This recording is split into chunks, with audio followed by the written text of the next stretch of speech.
സിനിമയ്ക്ക് ചേർന്നതിന് ഒരുപാട് നാളുകൾക്ക് ശേഷം മനസ്സ് തുറന്ന് കുറേ സന്തോഷിച്ചൊരു ദിവസമായിരുന്നു സ്പോർട്സ് ഡേ. പിന്നെ ഞാൻ പറയാൻ വന്നത് എന്നാന്ന് ചോദിച്ചു കഴിഞ്ഞാൽ പാട്ടുകാരെ പറ്റിയാണ്. പാട്ടുകാർ ഒരുപാട് പാട്ടുകാരുണ്ട്, നല്ല രസമുണ്ട് എല്ലാവരും പാട്ട് കേൾക്കാൻ.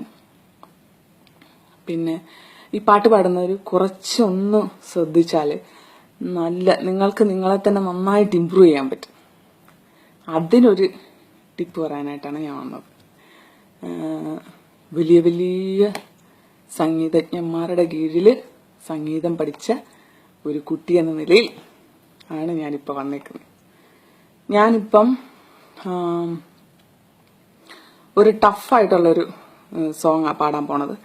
അത് നിങ്ങൾ ശ്രദ്ധിച്ചു കഴിഞ്ഞാൽ നിങ്ങൾക്ക് മനസ്സിലാവും. അപ്പം നിങ്ങൾക്ക് അത് കുറച്ച് കേട്ട് കഴിഞ്ഞാൽ പിന്നെ സാധാരണ ഈ സിനിമയിലൊക്കെ പാട്ടുകളുണ്ടല്ലോ, ചിത്ര ചേച്ചിയും പിന്നെ രേണുകയൊക്കെ അവരൊക്കെ പാടിയ പാട്ടുകൾ നമുക്ക് സുഖമായിട്ട് പാടാൻ പറ്റും.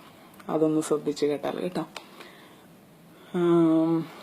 ശ്രുതിയും ടെമ്പോയും എല്ലാം തനിയെ ഓട്ടോമാറ്റിക്കായിട്ട് വരും. അപ്പം നമുക്ക് പാട്ടിലോട്ട് കിടക്കാം. ശ്രദ്ധിച്ച് കേട്ടോണം, പേടിക്കേണ്ട ആരും. വളരെ ഈസിയാണ്, ശ്രദ്ധിച്ചു കഴിഞ്ഞാൽ പെട്ടെന്ന് പഠിക്കാൻ പറ്റും.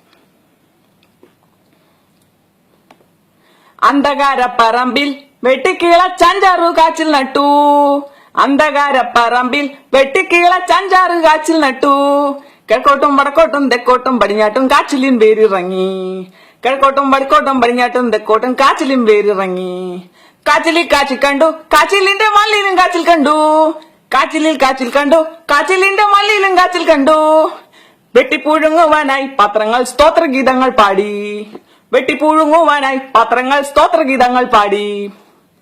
എങ്ങനെയുണ്ട്? ഇത് ഇത്ര ടഫാണെന്ന് കരുതി ആരും പേടിക്കൊന്നും വേണ്ട. മനസ്സ് വെച്ച് കഴിഞ്ഞാൽ നിങ്ങൾക്ക് മറ്റേ നന്ദനത്തിലേക്ക് ചിത്ര ചേച്ചി പാടിയ പാട്ടൊക്കെ ഉണ്ടല്ലോ, കൃഷ്ണ, അതൊക്കെ നല്ല സുഖമായിട്ട് പാടാൻ പറ്റും.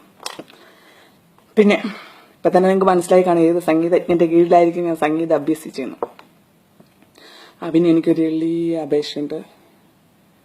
ഈ പാട്ടെങ്ങാനും വളരെ ഇതായി പോയി ചിത്ര ചേച്ചിയോ നമ്മുടെ മറ്റേ